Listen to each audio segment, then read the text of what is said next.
दोस्तों आज हम पढ़ेंगे डैफोडिल्स। डैफोडिल्स का एक और टाइटल है I wandered lonely as a cloud. नाम अलग अलग है लेकिन पोयम एक ही है और इस पोयम को लिखा था विलियम वर्ड्सवर्थ ने।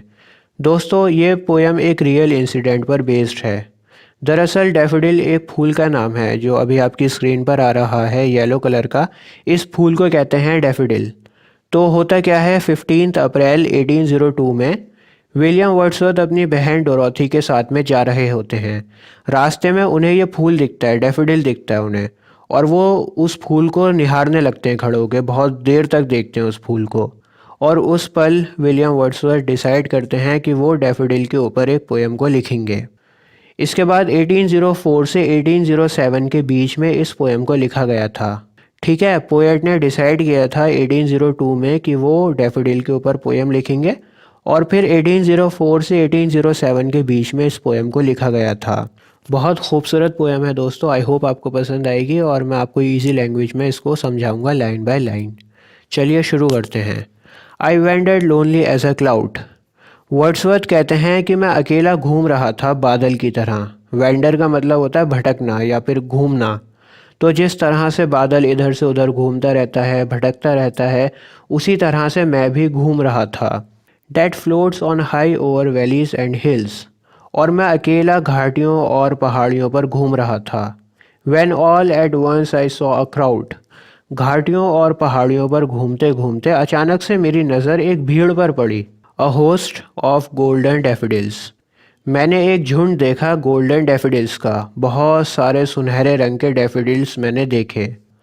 Beside the lake beneath the trees. और वो डैफोडिल्स का जो झुंड था जो मैंने देखा था वो झील के किनारे पर था और पेड़ के नीचे था। Fluttering and dancing in the breeze. और वो जो फूल थे, डैफोडिल्स थे, वो हिल रहे थे, नाच रहे थे हवा से वो फूल झूम रहे थे। ठीक है जी, फर्स्ट स्टैंजा में पोएट ने बताया है कि वो इधर से उधर घूम रहा था, भटक रहा था और घूमते घूमते उसकी नज़र डैफोडिल्स पर पड़ती है। डैफोडिल्स सुनहरे रंग के थे, बहुत ज़्यादा थे तादाद में, और झील के पास में थे, पेड़ के नीचे थे। और वो सभी डैफोडिल्स हवा में झूम रहे थे, माने हवा से हिल रहे थे। Continuous as the stars that shine and twinkle on the milky way. Poet कहता है कि वो डैफोडिल्स जो फूल थे वो इतने ज़्यादा थे, इतनी ज़्यादा तादाद में थे, जैसे मानो मिल्की वे गैलेक्सी में सितारों का झुंड चमकता है। मिल्की वे गैलेक्सी में जिस तरह से सितारों का झुंड होता है उसी तरह से ये डैफोडिल्स भी थे। बेसिकली इन दोनों लाइंस में पोएट बताना चाह रहे हैं कि डैफोडिल्स बहुत बहुत सारे थे। This stretched in never ending line. फूल इतने सारे थे जहाँ देखो वहाँ फूल, और ऐसा लग रहा था कि मानो इन फूलों की कतार कभी ख़त्म ही नहीं होगी। जितनी दूर नज़र जा रही थी उतनी दूर वो फूल दिख रहे थे। Along the margin of a bay. और उन फूलों की जो लाइन थी वो झील के किनारे तक फैली हुई थी, झील के किनारे तक वो फूल थे। 10,000 saw I at a glance. मैंने जब सिर्फ एक झलक देखी उन फूलों की तो एक झलक में ही मुझे 10,000 फूल दिख गए होंगे। Tossing their heads in sprightly dance. और वो डैफोडिल्स खुशी से अपने सर को इधर से उधर पटक रहे थे, डांस कर रहे थे, हिल रहे थे। The waves beside them danced.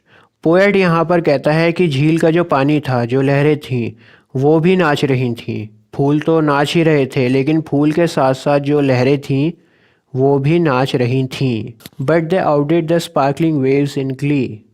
लहरें नाच तो रही थीं लेकिन लहरें इतना अच्छा नहीं नाच रही थीं जितना अच्छा फूल नाच रहे थे। फूल लहरों से ज़्यादा खुश थे, फूल लहरों से ज़्यादा अच्छे से नाच रहे थे। फूलों का जो डांस था उसने लहरों के डांस को आउटडिड कर दिया था। आउटडिड का मतलब होता है बेहतर, तो जो फूल थे वो लहरों से बेहतर नाच रहे थे। A poet could not but be gay in such a jocund company. और माहौल जो था ना वो इतना बढ़िया था, इतना शानदार माहौल था, इतना बढ़िया एनवायरनमेंट था। लहरें डांस कर रही थीं, डैफोडिल्स डांस कर रहे थे, और इतने अच्छे माहौल में पोएट भी बहुत ज़्यादा खुश था। गे का मतलब है यहाँ पर लाइट हार्टेड, या फिर कह लो केयर फ्री, माने कोई टेंशन नहीं होना, कोई चिंता नहीं होना। कहते हैं ना कि हल्का हल्का महसूस करना। तो यहाँ पर कह रहे हैं कि एनवायरनमेंट बहुत बढ़िया था और पोएट भी इतने अच्छे एनवायरनमेंट में खुश ही रह सकता था। कोई वजह नहीं थी उसके पास दुखी रहने की। I gazed and gazed. मैं उन डैफोडिल्स को देखे जा रहा था। But little thought what wealth the show to me had brought. Poet कहता है कि वो डैफोडिल्स के डांस को देखकर, डैफोडिल्स की खुशी को देखकर इतना ज़्यादा मदहोश हो गया, इतना ज़्यादा उसमें डूब गया, इतना मगन हो गया कि उसने ये रियलाइज़ ही नहीं किया कि वो डैफोडिल्स उसके लिए क्या लेकर आए हैं। डैफोडिल्स फूल जो थे वो पोएट के लिए खुशी का ख़जाना लेकर आए थे। तो वो इतना ज़्यादा मगन हो गया था कि उसने उस खुशी के ख़जाने को रियलाइज़ ही नहीं किया। पोएट तो बस मदहोश हो गया था, डैफोडिल्स को देखे जा रहा था। For often when on my couch I lie, in vacant or in pensive mood, they flash upon that inward eye which is the bliss of solitude. Poet कहता है कि जब भी वो सोफ़े पर बैठा होता है और उसका माइंड खाली होता है, या फिर जब वो बहुत ज़्यादा सोच रहा होता है, बहुत चिंतित होता है, तब वो उस मंज़र को याद करता है, जो फूलों का जो सीन है, इस सीन को याद करता है। और ये सीन जब उसकी आंखों के सामने आता है, जब वो इमेजिन करता है इस सीन को, तो उसकी उदासी ख़त्म हो जाती है। जैसे कई बार हम लोग भी खाली बैठे होते हैं या फिर वरीड होते हैं, लेकिन तभी हमारी ज़िंदगी के कुछ हसीन पल हमें याद आते हैं और हमारे चेहरे पर मुस्कुराहट आ जाती है, हमारा मूड चेंज हो जाता है। तो यहाँ पर भी यही बात को बोल रहे हैं। जब भी पोएट उदास होता है या फिर खाली होता है, तो वो डैफोडिल्स के इस सीन को याद कर लेता है। And then my heart with pleasure fills and dance with the daffodils. और उन डैफोडिल्स को याद करके मेरा हृदय खुशी से भर जाता है और मैं डैफोडिल्स के साथ नाचने लगता हूँ। तो दोस्तों, ये थी हमारे पोएम